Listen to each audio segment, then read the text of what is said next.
Hello and welcome to another classic WoW with Mao podcast. We've got a great show for you lined up today. We'll be talking about the upcoming green dragons that we can be looking forward to in April. We'll be reflecting on a grind to High Warlord that's been going on since the very first episode of this podcast.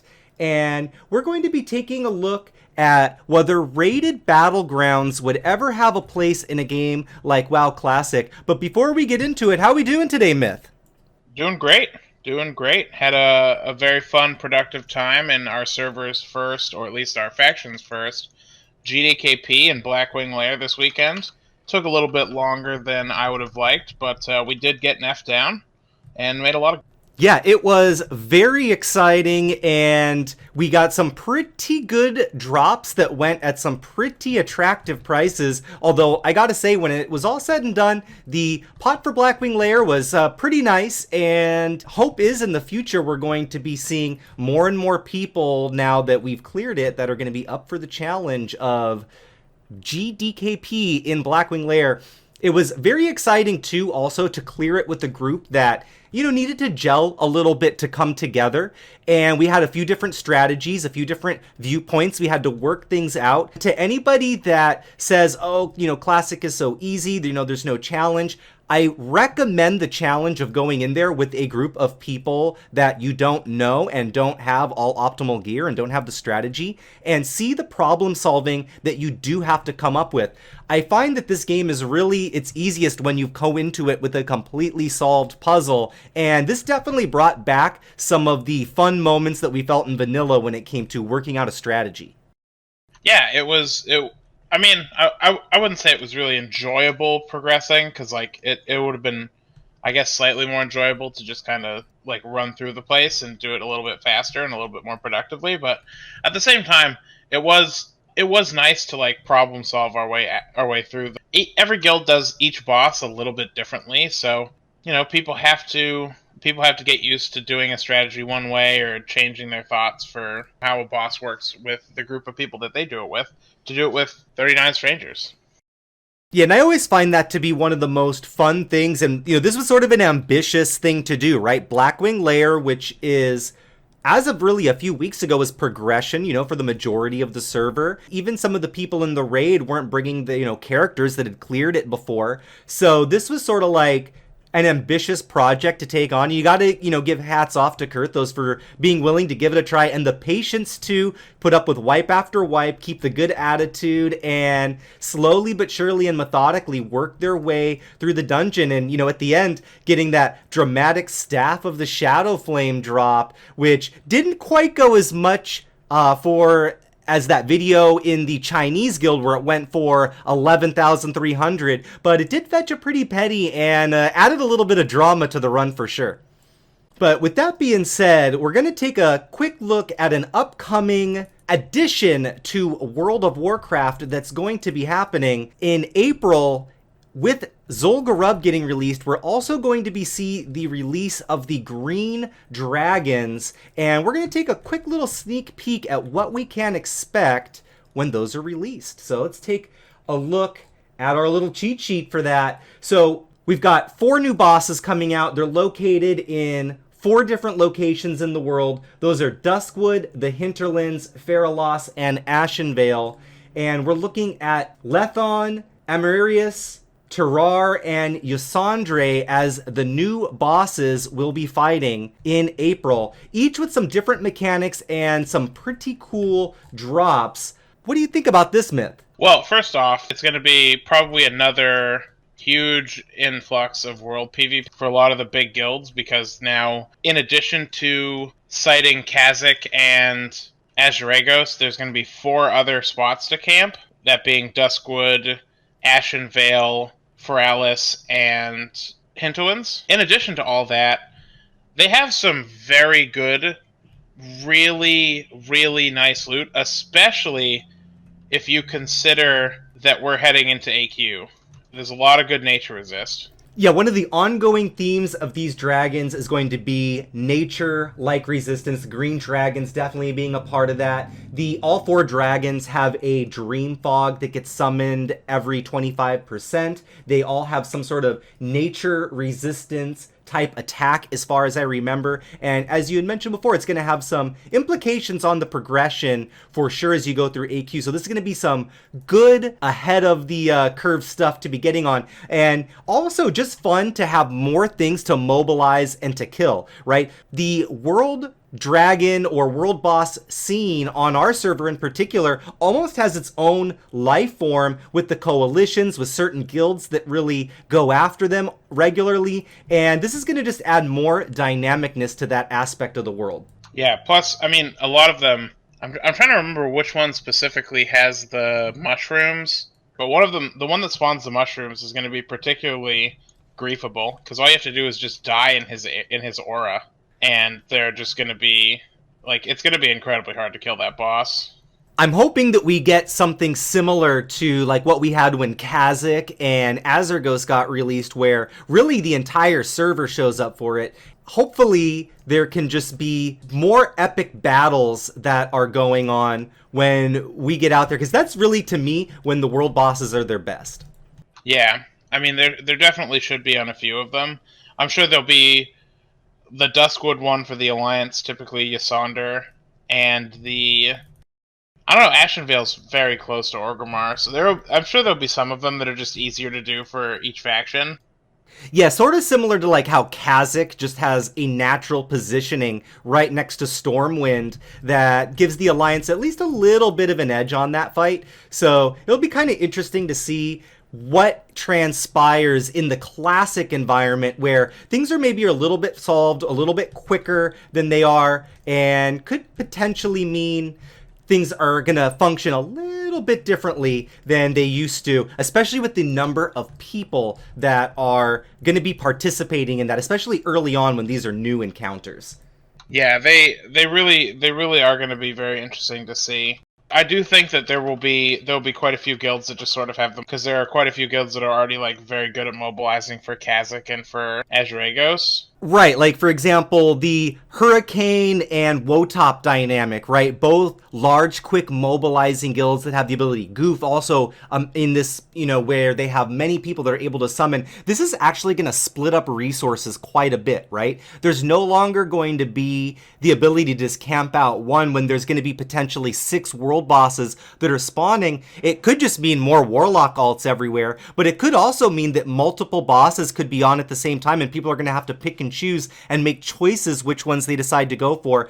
One way or the other, it's going to add to some pretty interesting dynamics when it comes to the world bosses, and anything that can be added to spice things up in Azeroth is a welcome addition on my end. They also have some awesome loot too. Like, there are some pieces that are pretty hard to replace until next that you can get from them, and I think specifically the most impressive of those is the first actual feral weapon comes from them. The first weapon, the Hammer of Bestial Fury, is the first actual feral druid attack power weapon. I am sure there are a number of druids who are chomping at the bit waiting for this one, because itemization in Classic is really one of those things that is, especially when you do it the way that Classic, just not a lot for certain specs. So just the ability to have something to look forward to, a new potential toy to play with, and a reason to log in and go and fight some more world bosses is really a great addition to the game at this point. And with so much coming out in the upcoming phases, the second half of Classic is really going to end up feeling authentically different than the first, where the first one is maybe a little bit more about farming, about maybe building up for the future. This second half is going to be kind of action-packed from what we're experiencing so far. Yeah, I'm really excited for more stuff to do, especially with the groups now that are doing the GDKPs with 2 resets of ZG each week. There's just going to be more and more stuff to do as Classic continues to roll out. And I think that's just going to be good for the game in general.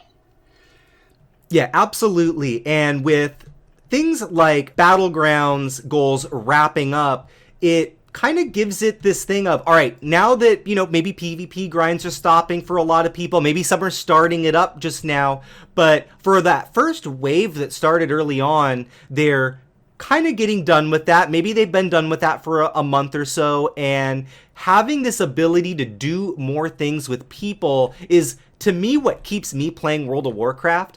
And at the end of the day is going to keep me interested in wanting to log in, meet new people, make new connections, and just kind of see some of the interesting ways that we can play the game. So with that being said, we're going to take a quick look at the High Warlord grind and really how it is shaped in one way this show, and really just my Classic experience. So for those of you that are maybe getting your first listen to the show, you haven't been following along, this show actually started on the very first week that World PvP was opened up and the honor system came out.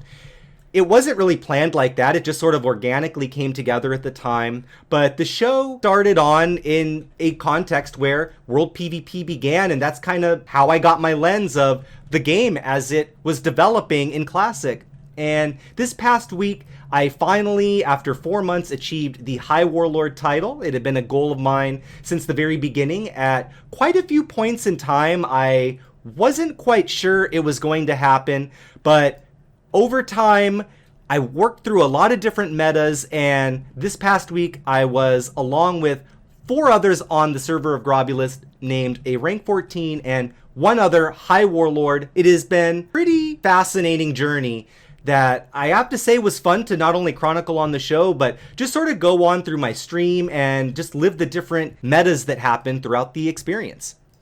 Yeah, I mean, it's been very interesting to see how you've adapted to playing since this all has started.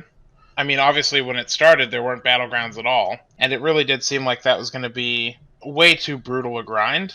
And I don't think, even if we look back, I don't think anybody expected it to get worse than the World PvP phase, but it sort of did once we got to the solo Alterac phase, and people were getting what? I feel like it was like 500,000 plus honor a week just in Alterac by themselves. Yeah, what was interesting about it, like the World PvP phase to me was a great eye-opener about who was out there on the server. I really didn't feel like I knew my server nearly as well as I did until the end of that phase. But you're right, it definitely was a disadvantage of me as a warrior during that phase. And what I saw is my standing start out relatively high in the beginning. It over time sort of adapted to this. Every week got harder and harder for me as a warrior, and I was kind of more and more looking forward to the Battlegrounds.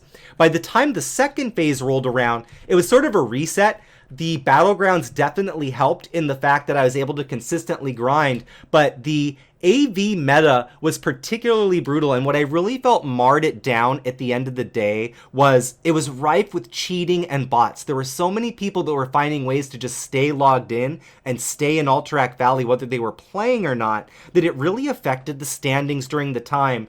And I would say looking back was probably the number one thing that made consistency difficult during that phase.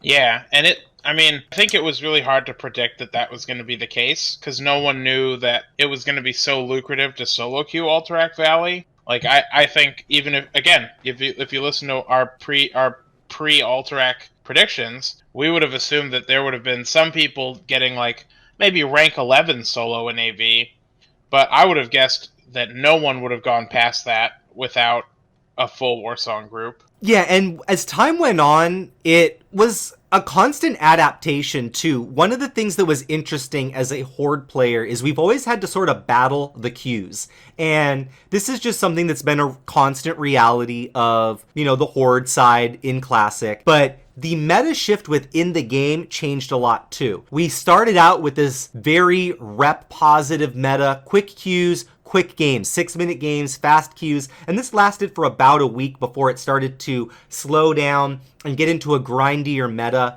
But what we definitely noticed early on is people were very interested in getting right to the rewards, and it took several minor adjustments along the way to get things even functioning in Alterac to where people even wanted to battle each other. And from a player versus player perspective, it was very strange to me to see these large groups of players completely foregoing PvP in a PvP objective based game. Yeah, that was definitely strange. And again, it's sort of leveled back out to what I would have expected. Although I do think right now I feel like the pendulum has probably swung too far the other direction, to where the only thing you can do now is Warsong, particularly probably Warsong with a group. Like I wouldn't expect you could get a very good amount of honor per week either doing solo Alteracs with an hour and a half queue on Horde side, or soloing in Warsong where half, if not more than half of the games you run up against a pre-made that just rolls your group. Yeah, and it kind of embodies this system that's kind of present within this game anyways, where it really does want to promote you to team up with others, I feel, at the end of the day. And this was an aspect that was missing, I feel, from that AV meta. And maybe the balance is still a work in progress.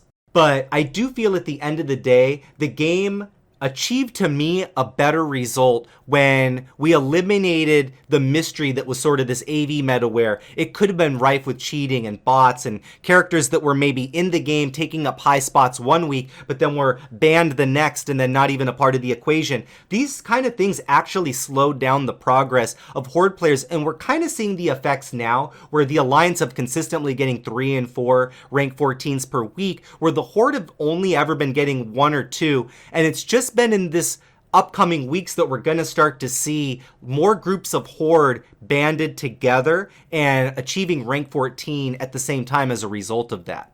Yeah, I definitely think that was a result of how the queues worked in Alterac for them at the start. Even when the meta was nothing but Alterac Valley, the Horde still had like 20 plus minute queues, like 15 to 30 minutes. And even with that, with the instant queues the Alliance had, they could just push much more honor than we could. Yeah, and on the Alliance, the issues were maybe a little bit different, right? They've always had pre-mating, so getting into these pre-mades really set the structure for their whole ranking grind.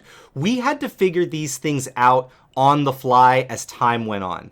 And this was a little bit difficult. It took us several iterations of making mistakes before things like honor caps really started to get into effect. And it was really midway through the Alterac Valley meta that we started to see things coming into place and starting to come to form. But even with honor caps in place, it was a 7-day-a-week, almost 20-hour-a-day grind just to try and keep up and hit some of these top spots. And oftentimes I wasn't even hitting my caps for my projected targets because of how difficult it was to keep up with that. On the flip side, with the queues being the way they were, they became a big opportunity to either go out and grind more honor or get the other things you needed to get done in life. And this kind of created a difficult juxtaposition for the players. Did you go out and double down and grind more honor, or did you spread yourself a little bit more thin and hope that you could get it done through battlegrounds, maybe stay up later and try and grind? This was maybe one of the most difficult times in the grind for me, and really at the end of the day, I would say it was the part I looked back at least favorably.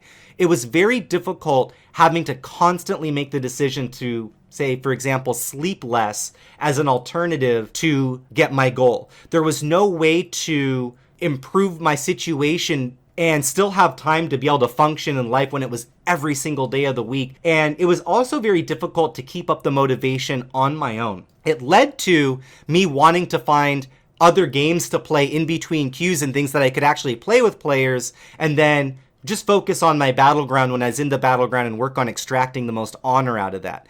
And then during prime time, I would maybe spend a little bit more time world PvPing, but maybe a little bit less during times when I knew that players weren't out there as much. Yeah, and again, it sort of speaks to the whole system being not necessarily unbalanced, but like not balanced around a healthy way for you to interact with it as a person. At the end of the day, though, I still feel like this line was ultimately set up by this desire to work around the margins in order to achieve that higher number. And what we saw when the meta shifted to Warsong was a completely different style of play. It then shifted to people being in groups, who you were able to work with, and your ability to work with others then became a huge premium.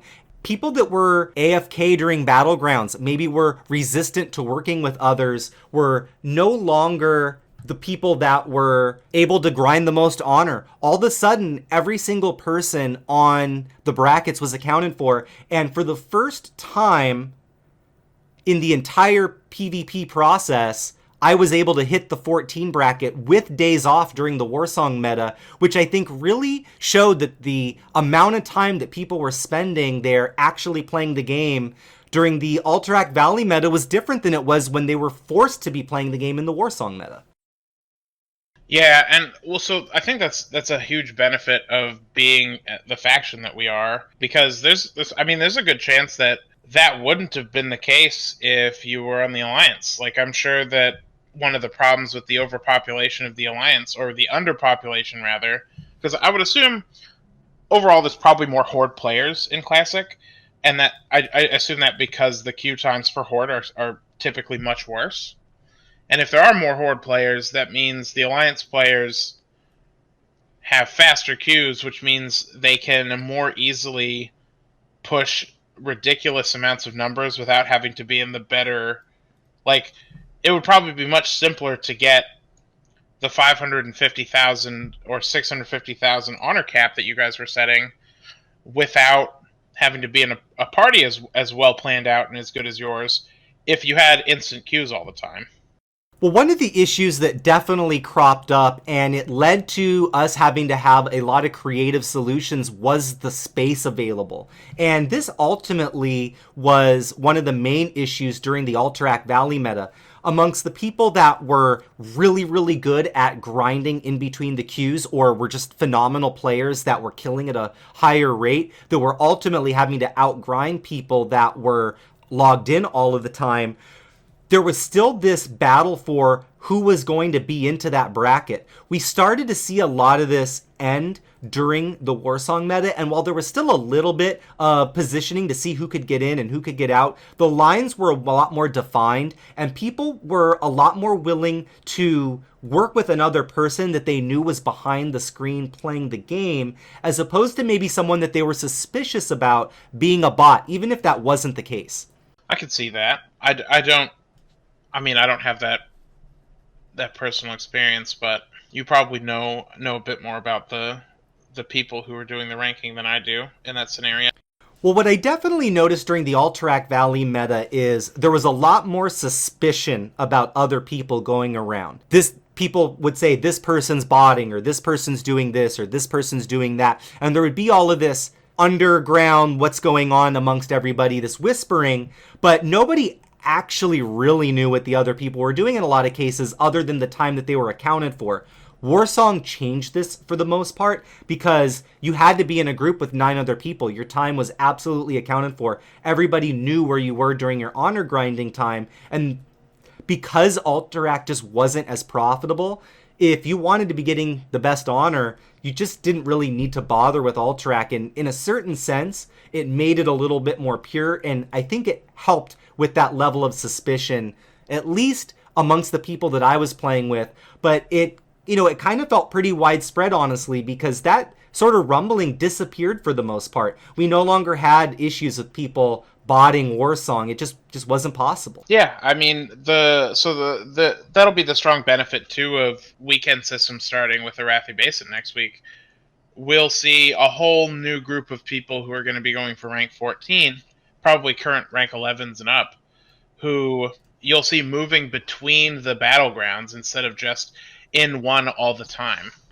And I truly do think the weekend double honor and double rep system is going to be a great benefit to this game.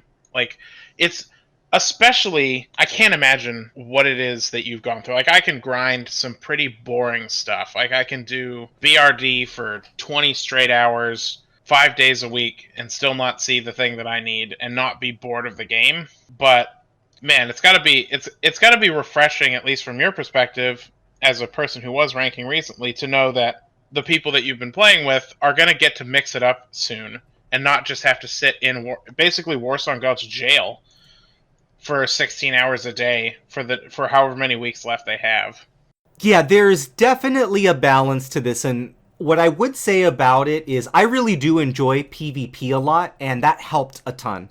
I enjoyed my grind during the Warsong part of it quite a bit, actually, even though it went on longer hours than I would normally do for Warsong.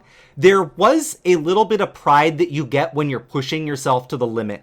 And I think one of the major misconceptions that people get about the High Warlord grind is that it's only time-based. And certainly, time is a huge factor in this. I wouldn't have been able to do this if I wasn't able to work from home and do some of the things that I do on the side to make money that are also happen to be at my computer so I could stay in queues and do some of the things like that. But I would also say I wouldn't have been able to get to where I got on the grind if I didn't network with other people, if I didn't constantly change and evolve the way I played and adapt to the meta that was in front of me, if I didn't constantly meet new people and group with them and figure out ways to improve my gameplay with those people so that we could maximize our results. There's a lot of depth to this. There was about 100 times along the way that my brain told me, this is dumb, you should quit, this is just for virtual items and a virtual title. Being able to shut that part of your brain off that goes, no, wait a second.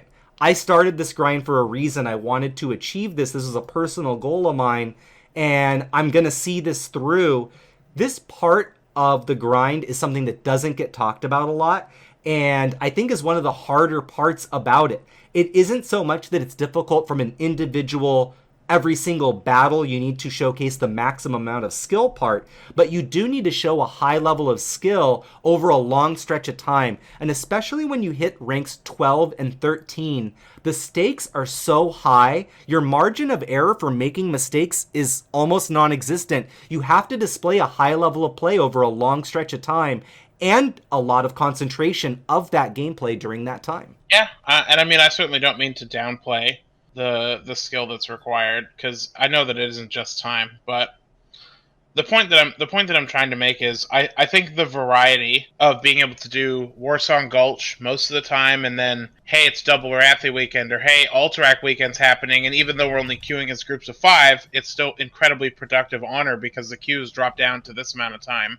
Like, I don't know how short the queues in Alterac would have to be for it to be competitive. What would you say your group's peak honor per hour was?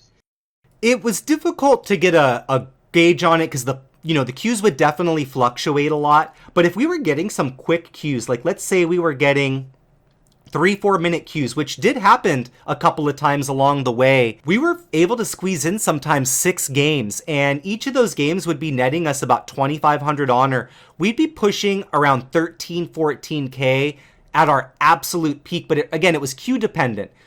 At the end of the day, our goal was whatever the queue times were, however many we could fit into the hour, as many 7-minute games you can fit in is ideal. And it takes some time to get there. And it definitely takes some strategy about how you're going to run the flags and communicating and how much time you want to actually spend killing the other team versus running the flag and having a rotation for that, making sure you have your flask and your Skull of Impending Doom and your nifty stopwatch and all of those things that you're able to use to, on your cooldown to go run it. Those are all important factors in maximizing your value out of this. I really just think it's gonna be really nice for the mixing. Like, how would you have enjoyed doing Alteracts with five of your rankers or some guild members, if you could get, even if you could get only 8 to 10k an hour, because maybe during a double Alterac weekend the queues drop down to like 15 minutes and you can get 2 of them in per hour.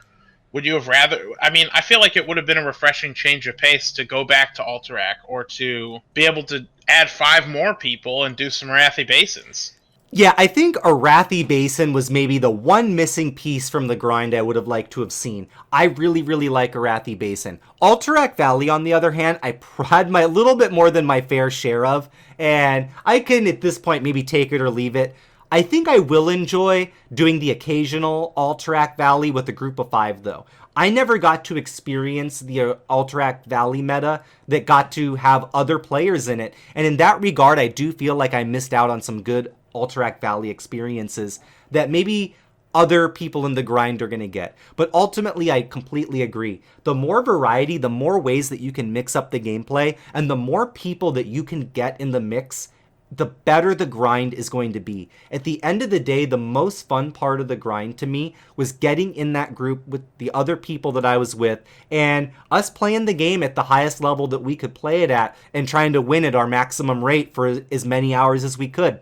That camaraderie that we built over the way was a lot of fun, and we had a lot of great moments on my stream. We had a lot of fun memes that we came up with each other, and that was really what I remembered the grind being like back in vanilla, and what I was hoping to get a capture when we were doing it again in Classic. Yeah, and I mean, almost all of my fondest memories of PvPing from Classic were, to be quite honest, just fun stuff that I did with groups of people in Alterac. Like, the worst part for me about when Alterac was added to this game was the fact that you couldn't queue as even a 5-man, because I just had so much fun just with friends. Well, I think it really spoke to where my mental state was at the time, because around week 6, 7 of the Alterac solo meta was around the time that I started playing Project 99 EverQuest with some of the other members of our guild on the side on my other monitor. And it was almost like it was Aiken going back to a time when, like, no, you're going to have to group. We are going to force you to group. And that was the missing piece to me about this, is other people needed to be involved in this grind process in order for it to not just feel like exactly like that, just a complete grind. Having that ability to play with other people is always what's going to make an MMORPG fun. And in that regard, I can't thank Blizzard enough for making the adjustments that they did, because it really shaped the way things happen. And all of the things that I was doing, trying to increase the honor pool size so that we could have more rank 14s and 13s per week, for trying to spread the word about increasing more people to the pool, for trying to organize the groups, and for trying to do all of the things that I did, that one change changed the game more than any other thing that impacted that. And having it go back to a meta where people played together again was, to me, defining moment in being able to make that leap from Warlord to High Warlord in the end. Yeah, and I mean, huge grats. The weapons are crazy, and you won't replace them forever. Yeah, I mean, it's something that your honor page will say forever in lifetime highest rank. Yep, and I gotta say, it was very cool to see the reception that I've gotten so far on Grobbulus. I posted a picture on the Grob subreddit with one of my teammates, Emian, who grinded the last 5 or so weeks of the Warsong meta with me, who also hit High Warlord on the same day. And it was just sort of interesting to see how some of these grinds sort of came together in that meta. It was so interesting to see some of the people that were there to congratulate me. Huge shout out to Thor from the guild Axe of War, who was kind enough to give me a free Crusader enchant on my High Warlord axes. I couldn't believe that was even, a guild policy of their guild. And this was just one of the cool things that people did to just sort of celebrate the grind being over, and really what was sort of a personal Mount Everest for myself, and something that was always sort of in the back of my mind that I hoped I could have the opportunity to do, and was really happy that I had the opportunity to do this time around. Although definitely the last time I will ever attempt to grind that intense, at least not for a good long time. But once again, a huge shout out to everybody in the Grobbulus community. It was a lot of fun this week doing some just some cool stuff, doing some PvP. We had some really cool rank 14 duels with Vercingetorix, who also hit it this week on the Alliance side. I did some runs through Ragefire Chasm earlier with some people that got to check out the power of the High Warlord's weapons, and I've been spending some time powering up some weapons that maybe have been neglected to unleash the strength of some of the other weapons that I have, or maybe just for RP purposes, but also kind of fun to have the skill for them. And one of the things that I thought was most fun about it is, again, I met so many people on the server. I got a chance to interact and talk with and play with and learn from so many people along the way. And to me, at the end of the day, that was the defining part about the grind I'm always going to remember the most are the people that I got to share the journey with when it started from phase 1 with the members of Mastermind, all the way to the end to the Warsong Gulch team that I finished it with that had really a collection of players from all different guilds and was constantly seeing people go in and out as we all hit our own personal goals in the grind. Congratulations to everybody that achieved their goal and to those that are still working on it, that are on their way with the honor system that we have set in place now. So with that being said, let's take a quick look at whether Rated Battlegrounds would have a place in WoW Classic. It's something that's coming up on the forums more and more these days because, just like we talked about on my grind to High Warlord, pre-made Warsong Gulch and what's going to be Arathi Basin soon is right now ruling the roost, and solo play has definitely taken a hit. Something like Rated Battlegrounds could at least help get skill levels balanced out anymore, but this is definitely a retail level of solution that isn't met with kind arms to many. Do you think this has a place in WoW Classic, Myth? I mean, I think it has just as much a place as like adding arenas. It's just a more competitive place for people to queue. It'd be a similar thing to having like an open WoW Classic PvP realm.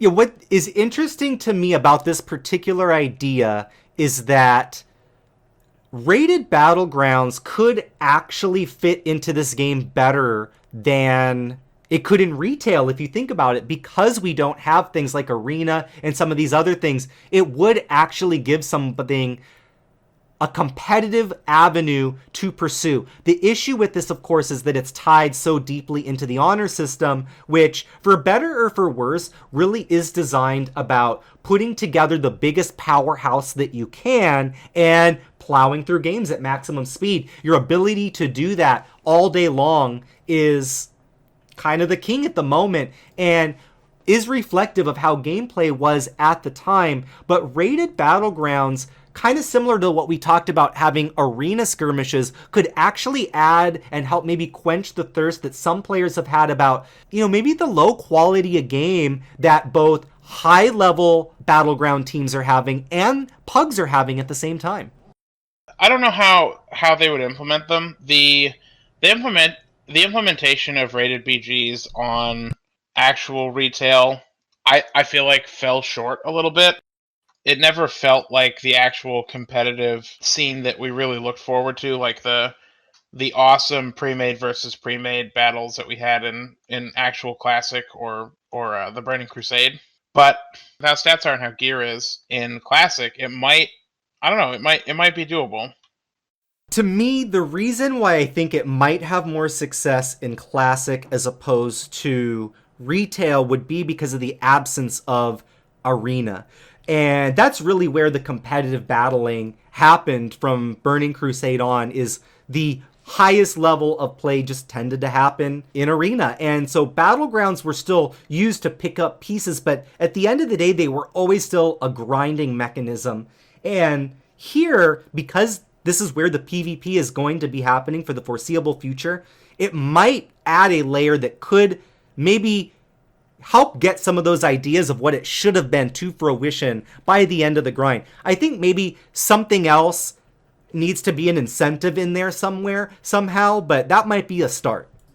Yeah, I guess adding it after Arena could have been the reason why it seemed like it failed, because it took so many more players than Arena, but it was never as, I feel like, competitive. Not to say that there weren't some incredibly competitive rated Battleground teams, but that's not a bad idea. Well, one thing that's getting floated around a lot by some of the players, particularly private server players, or at least originally from private servers that are playing Warsong now, is they're looking for maybe North American and European queues to match up, just so that they could add an extra layer of competition, play some of these other really good teams on the opposite version of the game, because this was maybe more reflective of some of the top teams that were playing on private servers, and it just kind of goes to show that there is this competitive Warsong, potentially some competitive Arathi Basin that wants to be out there. It needs a way to help bridge the gap to get those best teams together right now. One thing's for certain, though, that with Battlegrounds being in their current state, we're going to just have to kind of deal with some of the up and down that they provide, right? You're going to have some high quality matches where you go up against really good teams. You're also going to have some others where you go up against teams that are maybe mismatched, or even, a pug group against a really sweaty pre-made that is just going to kind of have to roll with the punches in the meantime, as you kind of slowly work your way up toward either being a part of some of those teams or just sort of dealing with basically what the game is going to provide for you in terms of a solo experience until some of these things get worked out.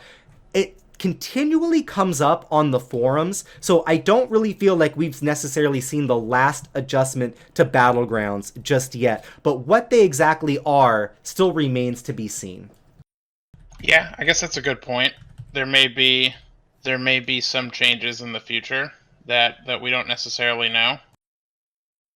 So let's take a look at what's going on the server of Grobbulus this week. We've already talked about High Warlords and Rank 14s quite a bit, but a big congratulations to Emian, Versinge Torx, Thebe, and Oznaub, as well as myself, Mao, on entering the Rank 14 club this week.